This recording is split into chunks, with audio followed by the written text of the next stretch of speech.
Bapa di surga, inilah pujian kami. Kami percaya Engkau berdaulat atas setiap pujian kami. Engkau bertatah di dalam kedaulatan-Mu, dalam kesempurnaan-Mu dan kekekalan-Mu untuk selamanya. Namun firman-Mu hari ini menjadi kerinduan dalam setiap hati kami, dan hati kami hendak mendengarkan firman-Mu. Kuduskan kami semua dalam pengurapan-Mu Tuhan, dalam nama Yesus. Haleluya. Amin. Shalom Bapak Ibu. Puji Tuhan, pagi hari ini kita bersyukur kepada Tuhan kalau kita masih diberikan kesempatan untuk menikmati hari yang indah, yang penuh kasih karunia. Namun kita ingat, hari-hari ini adalah hari-hari yang jahat. Kalau hari-hari ini adalah hari-hari yang jahat, pasti kejahatan mengincar kita. Dan banyak orang yang sudah jadi korban dalam kejahatan. Dan ketika kejahatan semakin bertambah, dosa pun semakin bertambah. Saudaraku yang dikasih dalam Tuhan, mari kita membaca firman Tuhan pagi hari ini dalam Yesaya pasalnya yang ke-59 ayat 1 dan ayatnya yang kedua. Yesaya pasalnya yang ke-59 ayat 1 sampai ayatnya yang kedua. Katakan amin kalau sudah didapat Bapak Ibu. Mari saya ajak Bapak Ibu, saya akan membaca ayat yang pertama, nanti Bapak Ibu membaca dalam ayat yang kedua. Saya akan membaca dari ayatnya yang pertama. Sesungguhnya tangan Tuhan tidak kurang panjang untuk menyelamatkan, dan pendengarannya tidak kurang tajam untuk mendengar.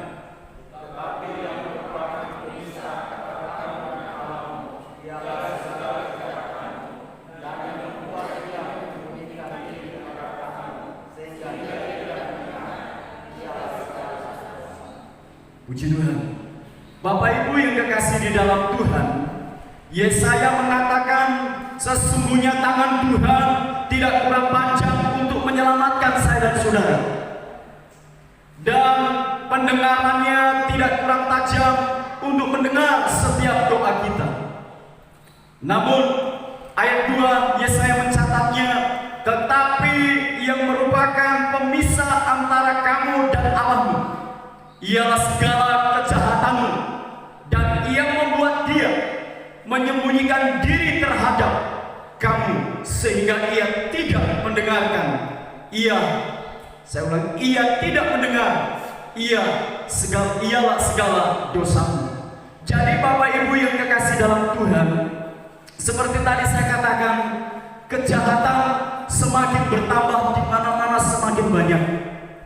Kalau kejahatan semakin bertambah, dosa pun semakin bertambah-tambah. Mari kita melihat hari ini renungan kita dengan bersama dengan judul yaitu dosa. Dosa bukan kue donat. Dosa bukan sebuah permen coklat.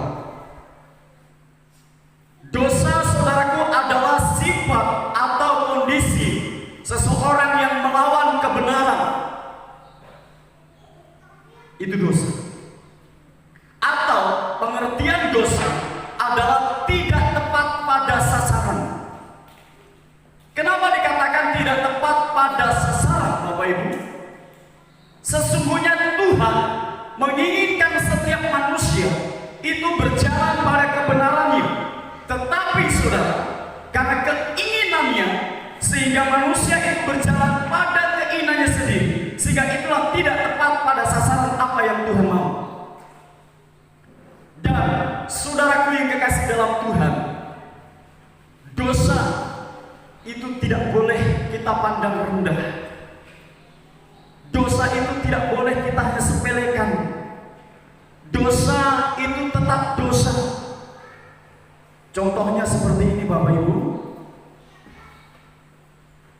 Ya, saya cari tisu dulu. Ini tisu. Lalu ada seorang yang jahat, dia merampok dan dia mencuri dan membunuh. Hasilnya itu dipersembahkan, dibawa ke gereja. sifatnya rohani. Saudara, kejahatan, hasil kejahatan lalu kita bawa ke dalam rumah Tuhan, itu tetap ukurannya adalah dosa. Seperti ini. Meskipun kita tutup, kelihatannya rohani, tetapi itu dosa di hadapan Tuhan. Ya. Jadi Bapak Ibu yang dikasih dalam Tuhan, dosa menyebabkan kehilangan kemuliaan Tuhan atau kemuliaan Allah dari kehidupan manusia. Dosa itu yang menyebabkan manusia kehilangan kemuliaan Allah yang sesungguhnya.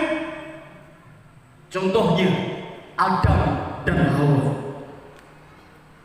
Ketika Adam mengambil atau memetik dan Hawa memetik buah, saudara yang dikasih, lalu makan bersama, mereka berdua, berarti mereka melanggar satu ketetapan kebenaran yang Allah nyatakan di taman itu. Sehingga apa? Adam dan Hawa kehilangan kemuliaannya, kemuliaan Allah. Dalam kitab Kejadian, para manusia jatuh di dalam dosa, maka Adam dan Hawa itu dengan Tuhan diusir dari Taman Eden, dan dia posisinya ada di luar Taman Eden. Nanti kita lihat saudara, dampak dari dosa, dosa saya, dosa manusia yang lainnya. Saudara yang kekasih dalam Tuhan, nanti dampaknya kita melihat apakah itu lebih baik atau lebih buruk dalam kehidupan kita sebagai manusia. Jadi Adam kehilangan kemuliaan akibat dosa dalam diri manusia. Yang pertama, Bapak Ibu yang kekasih dalam Tuhan, manusia mengalami penderitaan di dunia ini. Sesungguhnya Tuhan merancang kita, dikatakan oleh firman Tuhan, itu adalah damai sejahtera. Rancangan Tuhan bukan penderitaan, tetapi manusia hilang dari kemuliaan dan ada dalam posisi dosa, saudaraku, sehingga manusia, saya dan saudara, mengalami penderitaan. Apa penderitaannya? Sifatnya, bentuknya bagaimana penderitaan yang dialami oleh manusia? Dalam Kejadian pasal 2 ayat 17 sampai ayat ke-19, bahwa manusia mengalami penderitaan di dunia ini. Yang pertama, tanah dikutuk oleh Tuhan.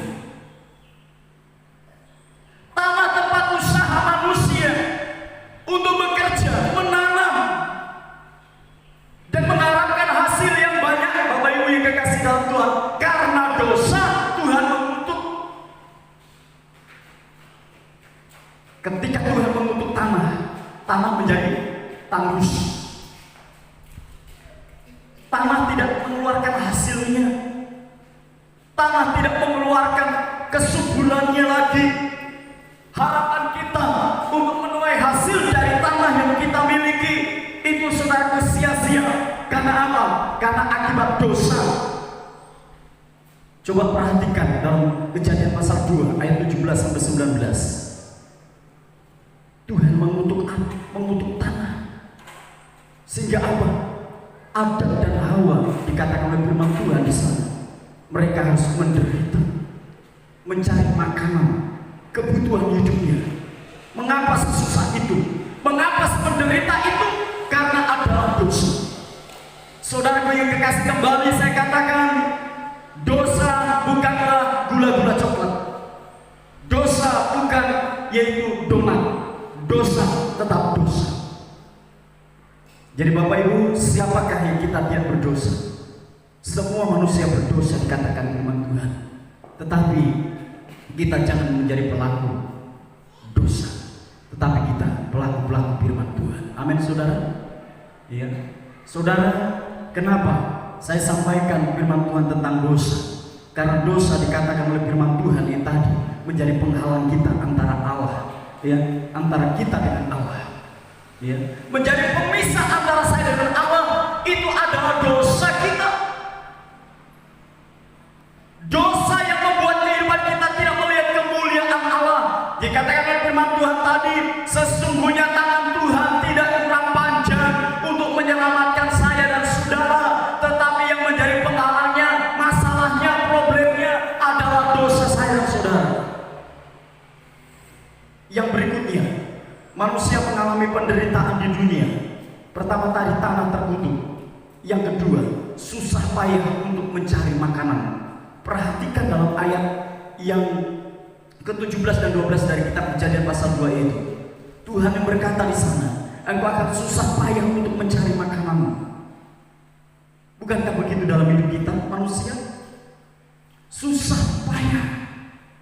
Bangun pagi-pagi, kita mulai bekerja, pulang malam.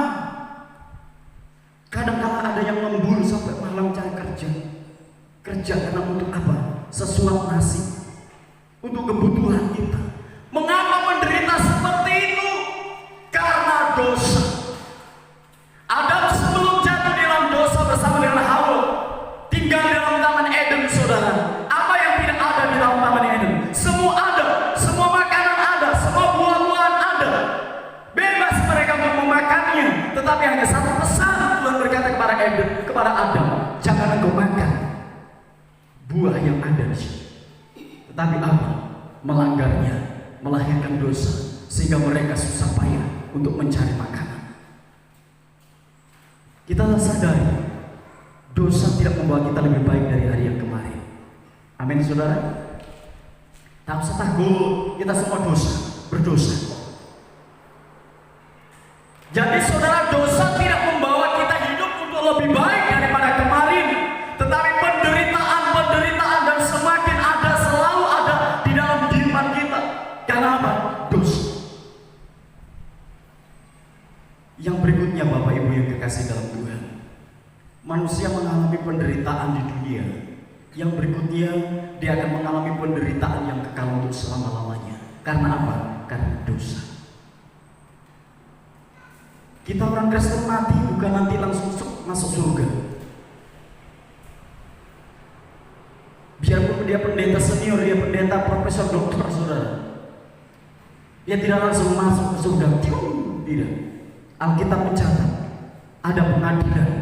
Kita diadili, ya, antara perbuatan yang benar dan antara dosa yang kita lakukan dengan kejahatan kita.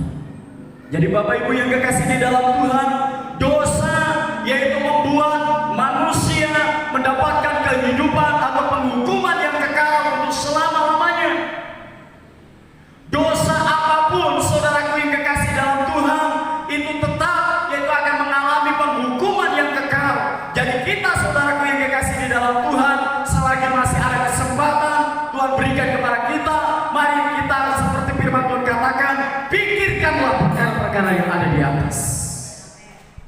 Ya, pikirkan itu, perkara-perkara yang ada di atas, tentang kehidupan surga, tentang keselamatan, tentang kehidupan kekal. Gak usah itu kita pikirkan rebutan warisan dan sebagainya, rebutan tanah, rebutan aset orang tua. Gak perlu kita pikirkan. Yang kita pikirkan adalah yaitu di mana kita bisa hidup di dalam kerajaan surga.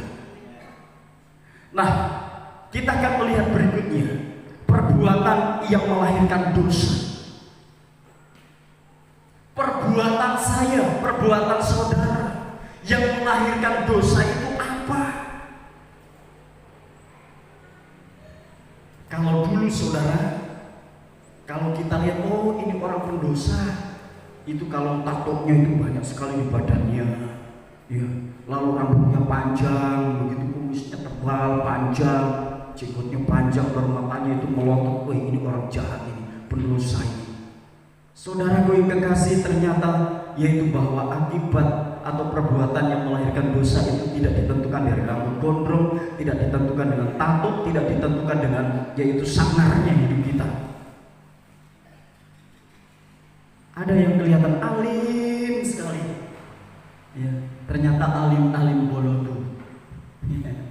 Ada, ya, kelihatannya rohani sekali, tetapi rohaye. Ada, ya, kelihatannya pemberi sekali, tapi sekikir sekali. Ada. Nah, mari kita lihat perbuatan-perbuatan yang melahirkan dosa, yaitu Galatia pasalnya ke-5 ayatnya yang ke-19 sampai ayatnya yang ke-21. Kita akan baca, saudara. Galatia pasalnya ke-5 ayatnya yang ke-19 dan sampai ayat ke-21. Perbuatan daging telah nyata, yaitu percabulan, kecemaran, hawa nafsu, penyembahan berhala, sihir, persertuan, perselisihan, iri hati, amarah, kepentingan diri sendiri, percederaan, roh pemecah, kedengkian, kemabukan, pesta pora, dan sebagainya. Terhadap semuanya itu kuperingatkan kamu, seperti yang telah kubuat dahulu, bahwa barang siapa melakukan hal yang demikian, ia tidak akan mendapat bagian dalam kerajaan Allah. Galatia pasal yang kelima ayat 19 sampai ayat 21 itu cukuplah jelas, yaitu di mana perbuatan yang melahirkan dosa. Masih ada perbuatan dosa yang tidak dituliskan di dalam, saudaraku yang kekasih, Galatia pasal 5 ayat yang ke-19 dan sampai ayat 21. Jadi Bapak Ibu yang kekasih, di dalam perbuatan yang di luar kebenaran firman Allah, di luar kekudusan Tuhan, di luar kasih Allah, di luar ketaatan, di luar kesetiaan, itu melahirkan dosa. Apalagi di luar kejujuran, itu melahirkan dosa. Jadi kita sebaiknya Bapak Ibu yang kekasih di dalam Tuhan, selagi hari masih siang, selagi hari masih diberikan kesempatan untuk kita nikmati oleh Tuhan, kita mengintrospeksi diri kita masing-masing. Amin, saudara. Hari-hari ini banyak orang menghakimi, kamu berdosa dan berdosa, tetapi tidak pernah melihat dirinya juga adalah orang berdosa. Ada satu hal yang saya tangkap baik dari jemaat Katolik, saudara, kalau beribadah itu ada saya tangkap baik.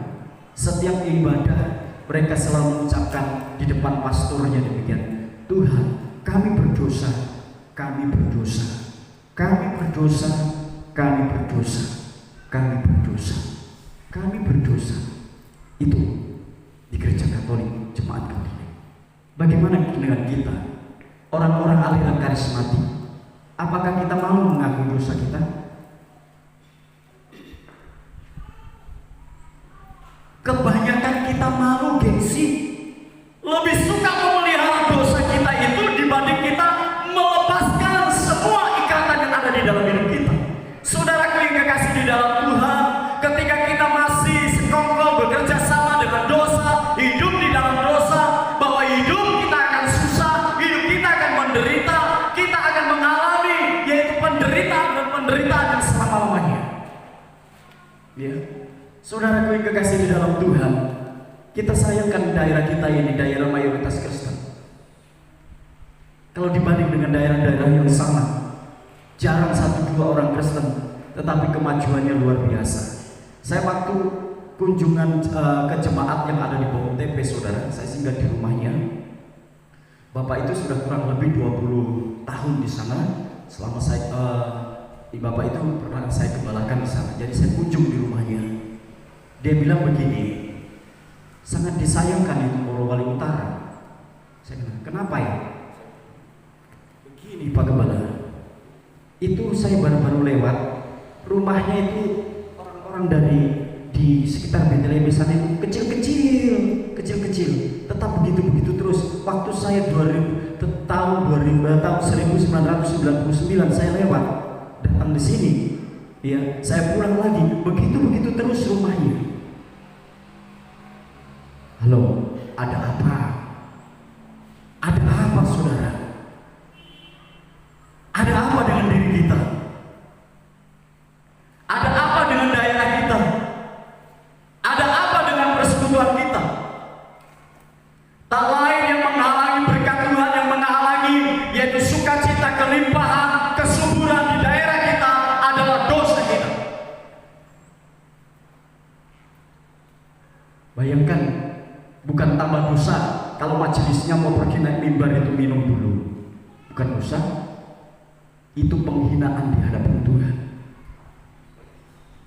Itu tidak menghargai Tuhan, itu dosa. Dosa membuahkan kutuk. Gereja terus ya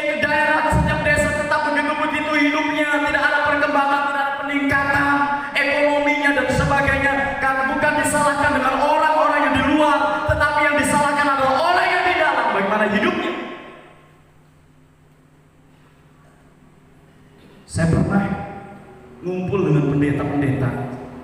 Saya cium itu dari baunya cap tikus dari pendeta itu. Oh, Tuhan Yesus baik. Kenapa ada yang begini?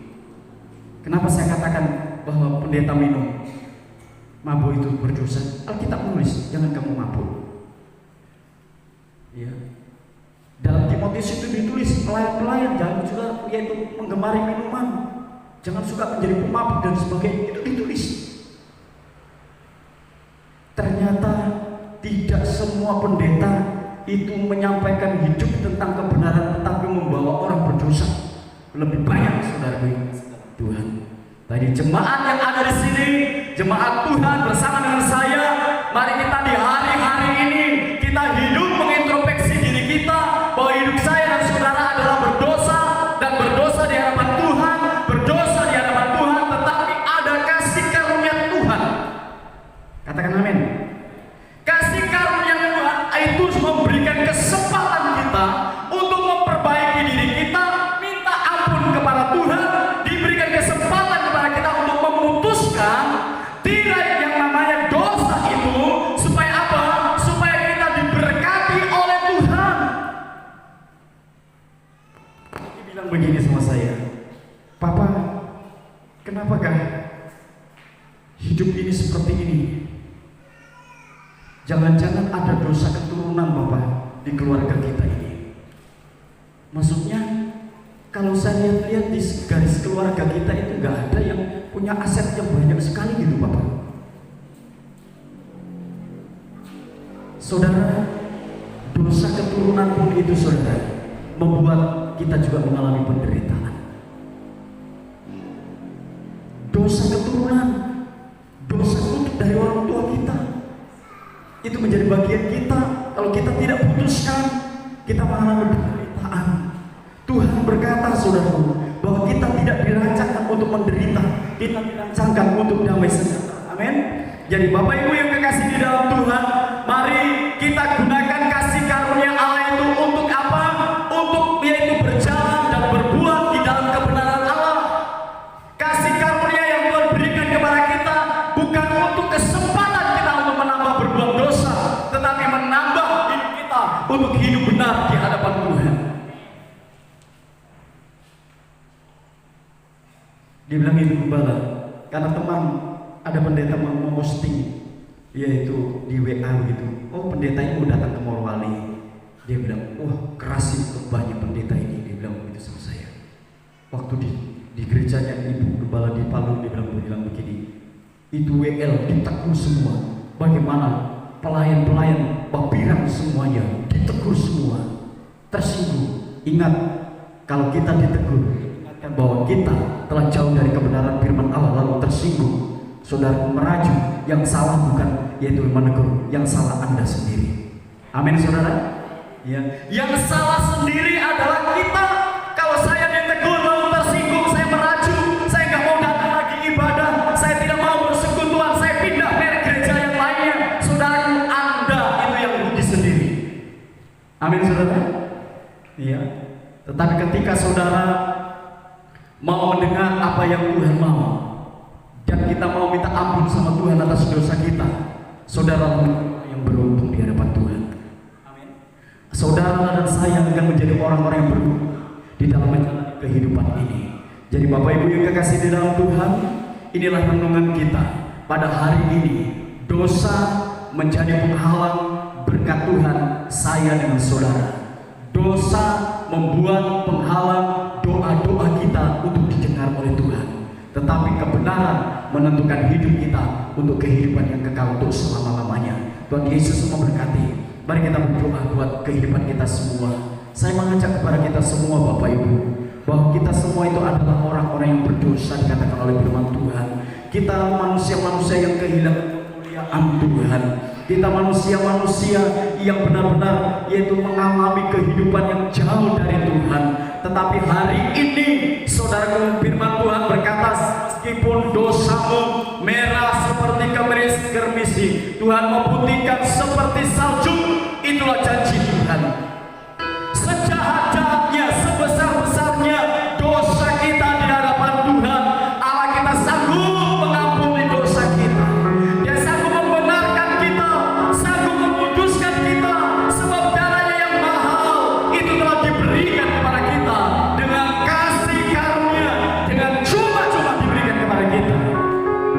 saudara tidak berjalan dalam kasih karunia Allah, kesempatan yang Tuhan berikan itu, saudara menjadi orang yang tidak beruntung.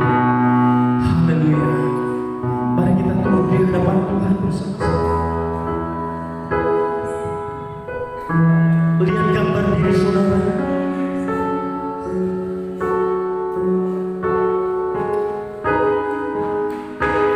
Lihat gambar diri kita masing-masing.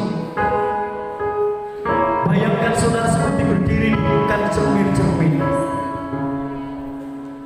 Lalu saudara melihat diri saudara. Lalu saudara melihat dosa apa yang sudah pernah kita lakukan.